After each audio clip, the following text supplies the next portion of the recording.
Silakan masuk. Assalamualaikum. Waalaikumsalam. Di luar sangat panas ya Kak cuacanya. Iya betul, di luar memang sedang panas cuacanya. Untung ruangan ini sejuk. Iya, silakan duduk di situ ya Kak. Ya Kak. Oke, baik. Apakah duduknya sudah nyaman Kak? Sudah nyaman Kak, terima kasih. Baik, sama-sama. Saya senang ya Anda bisa datang tepat waktu.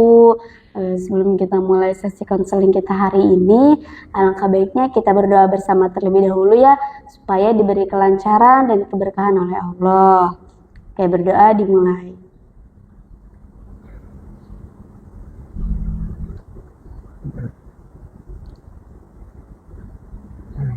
Alhamdulillah berdoa selesai. Terima kasih ya sudah datang hari ini. Bagaimana kabarmu? Alhamdulillah baik Kak. Syukurlah, semoga pertemuan kita kali ini bisa membantu kakaknya untuk menjadi lebih tenang dan menemukan jalan keluar terhadap hal yang sedang kakak hadapi. Oke, sebelumnya perkenalkan ya, saya Aini sebagai konselor yang akan mendampingimu hari ini. Kamu bisa panggil saya Kak saja ya, supaya lebih santai. Nah, ngomong-ngomong saya sedang berbicara dengan siapa? Boleh Kak, perkenalkan nama saya Muhammad Nabil Adha. Asal saya dari Serang. Kebetulan saya mahasiswa UIN SMH Banten, program studi hukum keluarga Islam. Oke, segitu aja Kak. Oke, baik. Terima kasih ya Kak Nabil atas perkenalannya. Senang bertemu dengan Kak Nabil. Oke, sebelumnya nih ngomong-ngomong nih Kak Nabil lebih suka dipanggil Nabil saja atau ada panggilan lain yang Kak Nabil suka? Kalau panggilan sih banyak ya Kak ya. Kalau di rumah tuh ada biasanya dipanggil Billy. Nah, Oke. kalau misalkan di kampus nih Kak, seringnya itu dipanggilnya Nabil. Oke. Nah, kakak panggil Nabil saja nggak apa-apa. Oke, jadi saya manggilnya Kak Nabil saja kali ya. Iya Kak, nggak apa-apa. Oke, terima kasih. Oke, sebelum kita berbicara lebih jauh ya, saya ingin memastikan dulu nih beberapa hal. Sebelumnya Kak Nabil pernah mengikuti layanan konseling belum? Belum pernah sih Kak, ini baru pertama kali saya Oke. mengikuti layanan konseling seperti ini gitu. Oke, biasanya kalau pertama kali itu suka ada yang merasa agak gugup gitu, atau bingung mau mulai cerita dari mana. Nah, kalau Kak Nabila sendiri nih, bagaimana perasaannya saat datang ke sini? Iya sih Kak, agak gugup, terus bisa dibilang ya nervous gitu. Saya juga tadi di jalan kayak gimana ya ceritanya pertama kali itu gimana. Saya mau luapin semua masalah saya ini gitu. Saya juga agak gugup sama cemas Kak gitu. Oke, wajar banget sih Kak merasa seperti itu. Padahal konseling itu kan ruang yang aman gitu untuk Kakak bercerita apapun. Jadi Kak Nabil nggak perlu takut ya. Kita santai aja ya di sini sesuai kenyamanan Kak Nabil, oke? Oke Kak. Oke, baik ya Kak Nabil, terima kasih banyak ya sudah datang hari ini dan memilih saya menjadi konselor Anda hari ini gitu. Kita di sini nggak perlu terburu-buru ya Kak Nabil, santai saja. Ya, sebelumnya saya ingin menanyakan terlebih dahulu nih, Kak Nabil ini pernah dengar nggak istilah konseling individual? Belum pernah sih Kak, saya baru pertama kali dengar konseling individual itu. Mungkin bisa dijelaskan oleh kakaknya apa itu konseling individual? Oke, jadi konseling individual itu ialah layanan bantuan profesional yang dimana dilakukannya itu secara langsung antara konselor dan klien dalam suasana ruangan yang aman dan rahasia. Nah, tujuannya itu supaya Kak Nabil ini bisa menjadi lebih mandiri gitu, bisa menghadapi masalahnya sendiri dan juga mengetahui potensi apa yang Kakak miliki. Wah, menarik sekali ya Kak. Jadi saya nggak bergantung nih ya sama konselor, tapi saya tuh belajar bagaimana menghadapi masalah saya sendiri. Begitu ya, Kak? Iya, betul banget itu Kak Nabil. Saya di sini hanya sebagai pendamping dan juga pembimbing. Semua keputusan itu ada di tangan Kak Nabil sendiri ya. Dan tujuannya itu supaya Kak Nabil itu menjadi mandiri gitu dan lebih percaya diri dalam menghadapi masalah. Hmm. Oh, jadi begitu, Kak. Oke, Kak, saya mengerti. Oke, selanjutnya saya akan menjelaskan sedikit dulu ya tentang asas-asas konseling supaya Anda paham aturannya.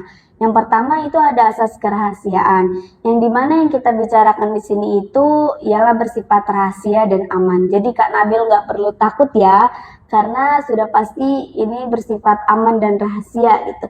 Kecuali kalau ada hal yang membuat bahaya Kak Nabil ataupun orang lain.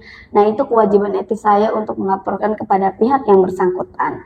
Lalu yang kedua, itu ada asas kesukarelawan. Nah, artinya Kak Nabil sendiri ini datang ke tempat ini itu tanpa adanya paksaan dari manapun, melainkan kemauan dari diri sendiri. Oke, baik. Yang ketiga, itu ada asas keterbukaan. Nah, maksudnya ini saya minta Kak Nabil ini selama sesi konseling ini, saya minta Kak Nabil untuk terbuka dan jujur kepada saya gitu supaya sesi konseling hari ini itu efektif gitu. Lalu yang keempat itu ada asas kemandirian. Nah, sesuai dengan tujuan kita yang di awal yaitu membuat Kak Nabil ini supaya lebih mandiri dan percaya diri gitu dalam menghadapi masalahnya. Lalu yang kelima itu yang terakhir ada asas kekinian. Artinya itu kita membahas fokus membahas masalah yang terkini dan kondisi saat ini, bukan membahas masa lalu atau yang sudah lewat. Nah, dari semua yang sudah saya jelaskan, apakah ada pertanyaan? Tidak ada, Kak. Semuanya sudah jelas dan mudah dipahami. Oke, baik. Terima kasih Kak Nabil. Sebelum saya berbicara lebih jauh ya, saya ingin mengajak Kak Nabil untuk menenangkan diri terlebih dahulu ya, supaya sesi konseling ini nyaman gitu, tidak terlalu tegang ya Kak Nabil. Boleh, Kak. Oke, sekarang tolong ikuti arahan dari saya ya. Iya, Kak. Oke, coba Kak Nabil duduknya dengan posisi yang nyaman terlebih dahulu ya. Lalu pejamkan matanya Kak. Oke, kita tarik nafas terlebih dahulu ya, pelan-pelan. Tarik nafas. Oke, tahan sebentar. Lalu hembuskan. Oke, bagus.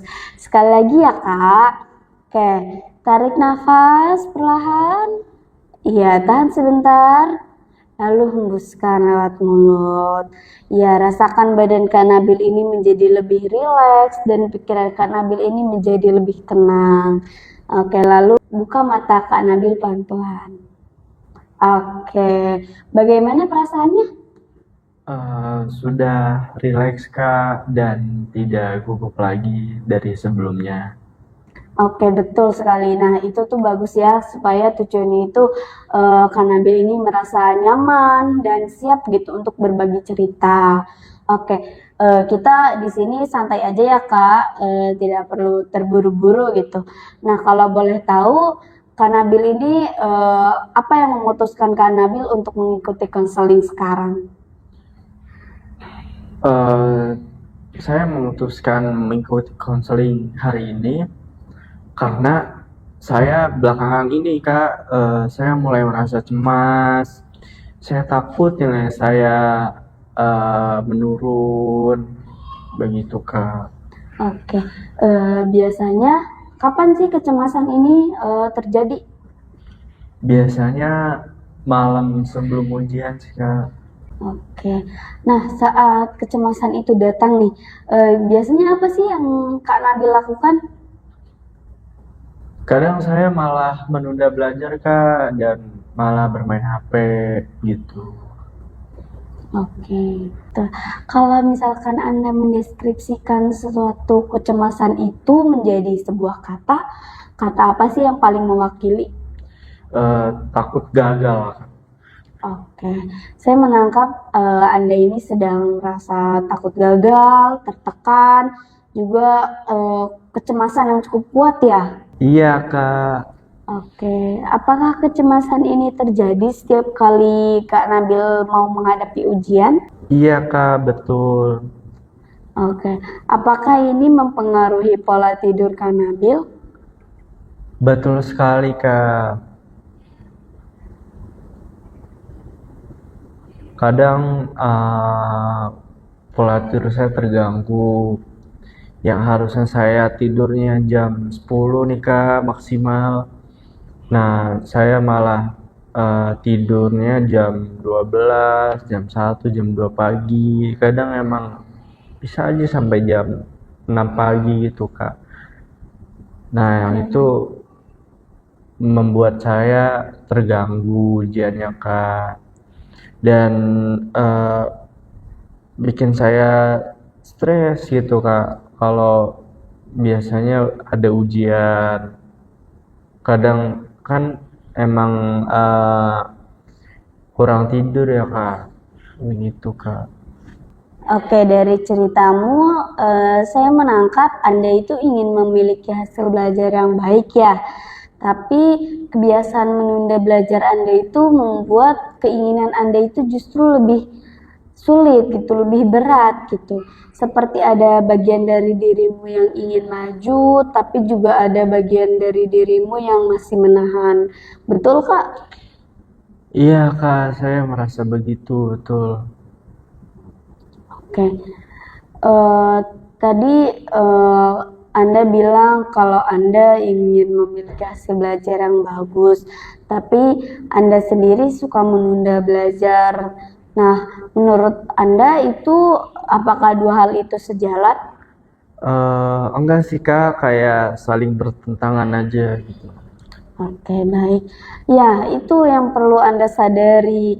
Coba kalau Anda bayangkan ya, eh, Anda itu memiliki pola belajar yang sedikit tapi setiap hari itu. Bukan lama gitu, tapi rutin. Nah, itu apa kira-kira yang berubah dalam hidup Anda? Mungkin saya lebih tenang ya Kak. Oke.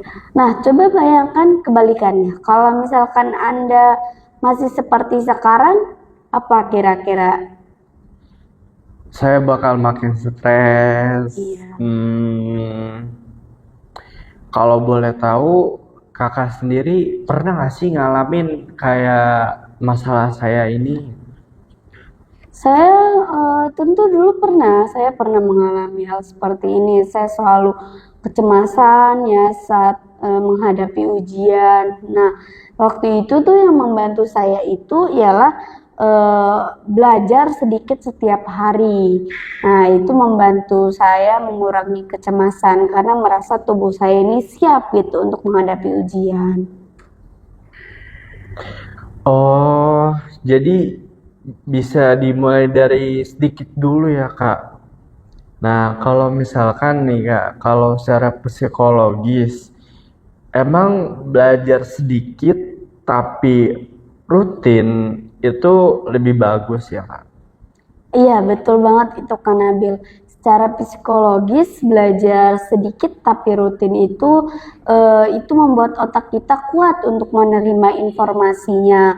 Karena menurut psikologis tadi, otak itu kuat menerima informasi ketika Kak Nabil ini belajarnya itu secara bertahap dan rutin gitu.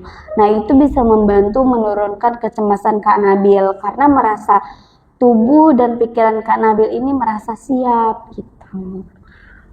Oh, iya, iya, iya. Kalau menurut kakak nih, saya sebaiknya mulai dari apa dulu nih? Mungkin kakak ada saran buat saya. Oke, kalau saya sarankan nih ya, Kak Nabil bisa belajar setiap malam gitu. Misal 15 sampai 20 menitan lah itu nggak harus lama Kak, tapi yang penting rutin gitu. Yang penting Kak Nabil belajarnya setiap hari walaupun sedikit itu justru lebih bagus. Jadi pertahankan konsistennya ya Kak. Tuh. Oke, oke, Kak. Itu terasa masuk akal. Ya, jadi kesimpulannya Anda ini ingin lebih tenang gitu ya, dan bersedia mengambil langkah kecil tapi rutin gitu untuk menghadapi ujian. Iya Kak, saya mau mulai belajar 15 menit setiap malamnya Kak. Kapan Anda akan mulai mempraktikkan itu? Mulai malam ini Kak, saya akan mempraktikkan 15 menit belajar setiap malamnya dengan rutin. Oke, bagus. Saya yakin dengan niat dan langkah kecil seperti itu ya, Anda bisa lebih siap dan lebih tenang itu untuk menghadapi ujian. Selanjutnya kita sepakati ya untuk pertemuan berikutnya. Kira-kira Kak Nabil bisa bertemu dengan saya di pertemuan berikutnya kapan? Mungkin minggu depan ya Kak, di jam yang sama dan di hari yang sama. Oke, kita sepakati ya.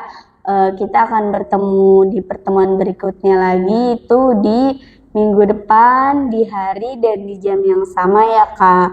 Nah, selain itu selama seminggu ke depan nih, Kak Nabil harus mulai belajar 15 menit setiap malam dan juga mencatat perasaan Kak Nabil. Oke, setuju Kak. Oke, baik. Sebelum saya menutup sesi ini, saya ingin menanyakan dulu beberapa hal ya kepada Kak Nabil. Nah, apa sih manfaat yang Kak Nabil dapatkan dari sesi konseling hari ini? Saya mulai merasa lebih tenang, mulai merasa lebih lega, mulai merasa apa ya Kak, plong gitu Kak. Karena saya udah tahu jalan keluar ya Kak, gitu. Oke, baik. Bagaimana perasaan Kak Nabil nih setelah mengikuti sesi konseling hari ini? Saya merasa lebih percaya diri Kak untuk menghadapi ujian karena saya udah tahu nih apa langkah-langkahnya. Oke, baik. Nih yang terakhir ya, apa sih rencana yang Kak Nabil bawa dari sesi konseling hari ini? Saya akan mulai belajar 15 menit setiap malamnya dan saya juga akan memulai mencatat perasaan saya Kak. Oke, bagus ya.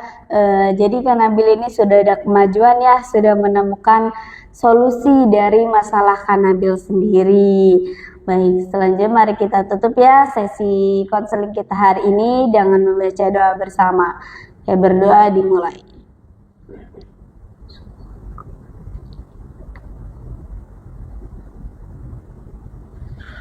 Alhamdulillah, berdoa selesai. Terima kasih ya Kak Nabil sudah datang hari ini. Terima kasih juga sudah mau terbuka dan jujur kepada saya. Sampai bertemu ya kita di pertemuan berikutnya.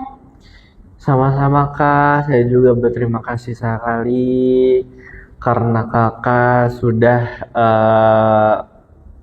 ingin membantu saya untuk menyelesaikan masalah saya ini. Saya sangat berterima kasih